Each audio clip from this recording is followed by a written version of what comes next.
साल 2020 में Forbes magazine ने इंडिया के 100 सबसे अमीर लोगों की लिस्ट पब्लिश की। इस लिस्ट में 46वें नंबर पे थे बायजूस कंपनी के फाउंडर और ओनर बायजू रविंद्रन और उनकी वाइफ दिव्या गोकुलनाथ, जिनके पास कुल मिलाके करीब 3.05 बिलियन डॉलर्स यानी 22,000 करोड़ रुपए से ज्यादा की प्रॉपर्टी थी। इन दोनों को उस साल इंडिया का यंगेस्ट बिलियनियर भी चुना गया। इसके 2 साल बाद यानी साल 2022 में एक अन्य रिपोर्ट आई।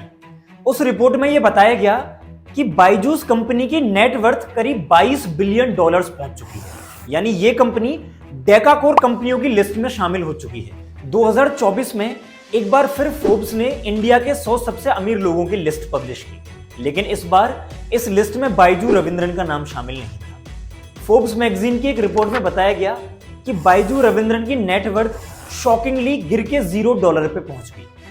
पर कैसे? ये बात बहुत हैरान करने वाली है कि दक्षिण भारत के एक छोटे से गांव से निकलकर एक लड़का इंडिया का one of the most profitable startup खड़ा कर देता है और सिर्फ 4 सालों में इंडिया के यंगेस्ट बिलियनियर से बैंकरप्ट होने की कगार पे पहुंच जाता है। आज इसी कहानी को विस्तार में समझने की कोशिश करेंगे। नमस्कार, मेरा नाम है अमित और आप देखना शुरू कर चुके हैं दुनिया। साल 1980 में केरला के कन्नूर जिले के एक छोटे से गांव में 2 स्कूल टीचर्स रविंद्रन और शोभनावल्ली के घर में एक लड़के का जन्म हुआ। लड़के का नाम रखा गया बायजू। क्योंकि माता पिता दोनों ही टीचर्स थे, तो बायजू के अंदर बचपन से ही टीचिंग स्किल्स जेनेटिकली बहुत अच्छी थी। पिता रविंद्रन एक फिजिक्स टीचर थे और माता शोभनावल्ली एक मैथमेटिक्स की टीचर थी। स्कूल खत्म होने के बाद जब करियर चूज करने की बारी आई, तो उस समय पे केवल 2 ही करियर ऑप्शंस बहुत पॉपुलर थे। एक था डॉक्टर और दूसरा इंजीनियर, और बायजू ने चुना कि उसे इंजीनियर बनना है। हालांकि बायजू के पेरेंट्स ये चाहते थे कि वो एक डॉक्टर बने, पर क्योंकि उनका मन इंजीनियरिंग करने का था, तो कन्नूर जिले के ही गवर्नमेंट इंजीनियरिंग कॉलेज से साल 2000 में उन्होंने बैचलर ऑफ टेक्नोलॉजी की डिग्री ली और 2001 में एक शिपिंग कंपनी में एक सर्विस इंजीनियर के तौर पे काम करना शुरू कर दिया। लाइफ में सब कुछ नॉर्मल चल रहा था और फिर आया साल 2003। छुट्टियों का समय था और बायजू अपने घर पर थे। उस समय उनके कुछ फ्रेंड कैट यानी कॉमन एडमिशन टेस्ट की तैयारियां कर रहे थे। उन्होंने इस टेस्ट की प्रिपरेशन के लिए बायजू की हेल्प मांगी और साथ ही ये भी कहा कि बायजू भी ये टेस्ट देके देखे। कुल मिला के 12 दोस्तों ने एग्जाम दिया और जिसमें से 4 लोगों का सिलेक्शन हो गया और उनमें एक बायजू भी थी। उन्होंने परफेक्ट 100 परसेंटाइल स्कोर किया। उन्हें IIM से कॉल आने लगे, इंटरव्यूज भी हुए, लेकिन उन्होंने किसी भी इंस्टीट्यूट को ज्वाइन नहीं किया। इसका रीजन बायजू ने यह बताया कि उनका मन कभी MBA करने का था ही नहीं। उन्होंने साल 2005 में दोबारा कैट का एग्जाम दिया और सरप्राइजिंगली इस बार अगेन उन्होंने 100 परसेंटाइल स्कोर किया। एक टीचर के तौर पे बायजू रविंद्रन की पब्लिसिटी बहुत ज्यादा बढ़ गई और इसके बाद उन्होंने डिसाइड किया कि वो अपनी शिपिंग कंपनी की जॉब छोड़ के फुल टाइम टीचिंग करेंगे। इसके लिए उन्होंने साल 2007 में बेंगलोर शहर के अंदर बायजू क्लासेस के नाम से ऑफलाइन क्लासेस स्टार्ट करी। देखते ही देखते कुछ समय में उनके पास आने वाले स्टूडेंट की संख्या 1000 से भी ज्यादा हो गई। उनके पास बेंगलोर के अलावा आसपास के कई शहरों के छात्रों ने भी आना शुरू कर दिया। इसके बाद बायजू ने यह डिसाइड किया कि वो छात्रों को उनके शहरों में जाके पढ़ाएंगे। उन्होंने बेंगलोर के आसपास करीब 9 अलग अलग शहरों में ट्रेवल करके ऑफलाइन क्लासेस लेना स्टार्ट कर दिया। यह सिलसिला 2007 से लेकर 2009 तक करीब 2 सालों तक चला। धीरे धीरे और भी शहरों के बच्चे ऑफलाइन क्लासेस की डिमांड करने लगे। अब प्रैक्टिकली इतना ज्यादा ट्रेवल करना पॉसिबल नहीं था, तो अपने कुछ स्टूडेंट्स और अपनी वाइफ दिव्या गोकुलनाथ के साथ मिलकर बायजू रविंद्रन ने 2011 में think and learn private limited नाम की एक कंपनी स्टार्ट की। लेकिन असली रिवॉल्यूशन आया करीब 4 साल बाद, यानी साल 2015 में, जब बायजू रविंद्रन ने बायजूस नाम से एक मोबाइल एप्लीकेशन लॉन्च किया।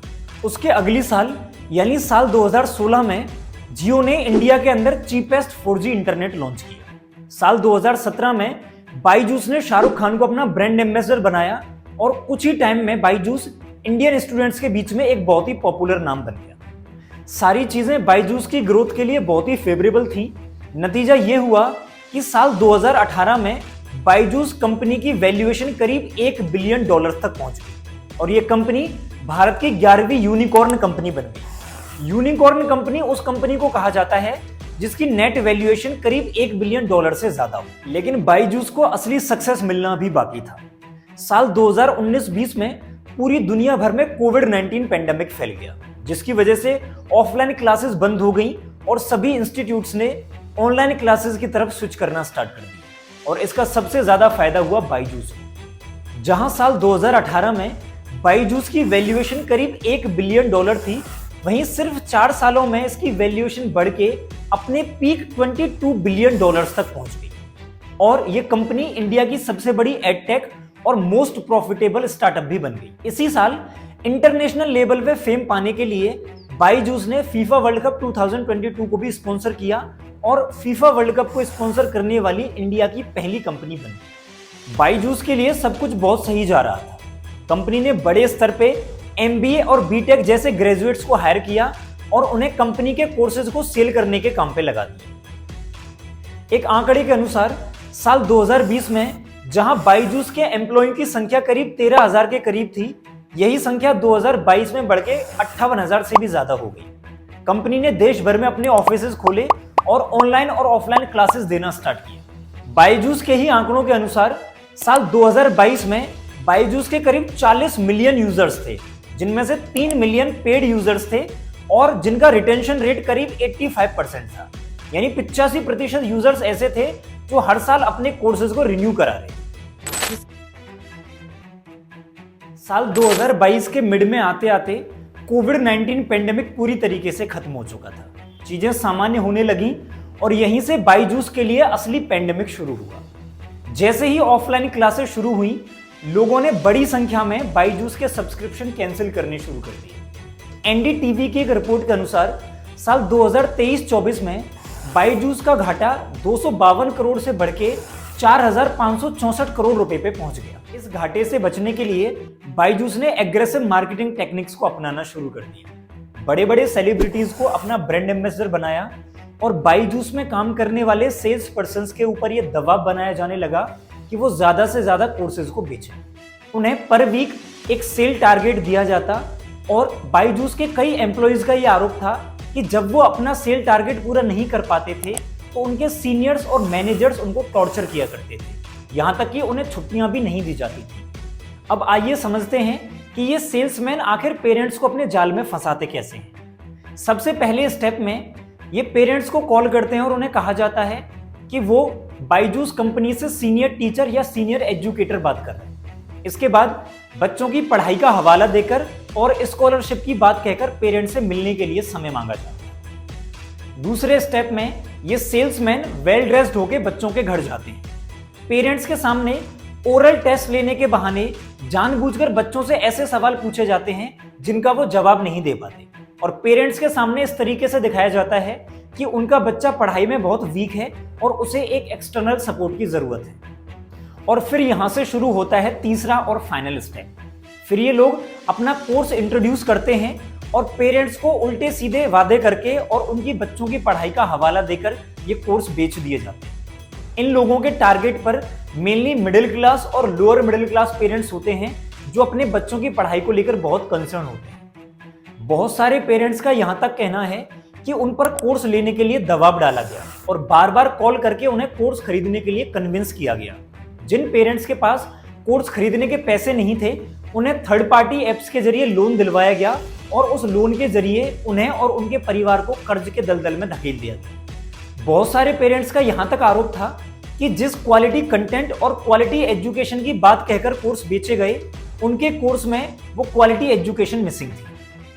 इसका नतीजा ये हुआ कि धीरे धीरे बायजूस की पॉपुलैरिटी गिरने लगी और देश भर के अलग अलग शहरों में बायजूस के ऑफिसेज बंद होने लगे और भारी मात्रा में एम्प्लॉइज को काम से निकाला जाने लगा। एक सवाल यह भी उठता है कि आखिर बायजूस के पास पेरेंट्स के कॉन्टैक्ट नंबर आते कहां से? जब भी आप गूगल पे कोई चीज सर्च करते हैं तो वो आपको अलग अलग वेबसाइट्स पे लेके जाती है। जब आप इन वेबसाइट्स को खोलने की कोशिश करते हैं तो वहां आपको आपका मोबाइल नंबर या फिर ईमेल आईडी डालकर लॉगिन करने के लिए कहा जाता है। जैसे ही आप वहां पे अपना मोबाइल नंबर डाल के लॉगिन करते हैं तो ये नंबर सीधा उस कंपनी के पास पहुंच जाता है।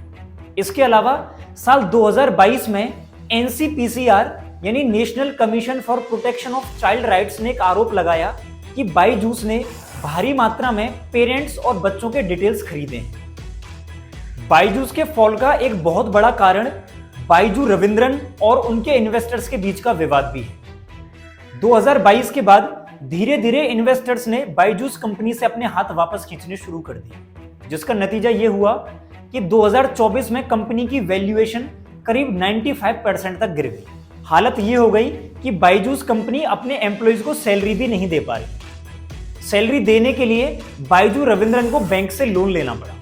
इसके अलावा साल 2023 में बायजू रविंद्रन पे फॉरेन एक्सचेंज लॉज के वायलेशन का भी आरोप लगा, जिसकी जांच के लिए बायजूस के अलग अलग ऑफिसेज पे ईडी यानी इन्फोर्समेंट डायरेक्टरेट ने छापे भी मारे। बायजूस के फॉल का बहुत बड़ा कारण उसके कॉम्पिटिटर्स भी थे।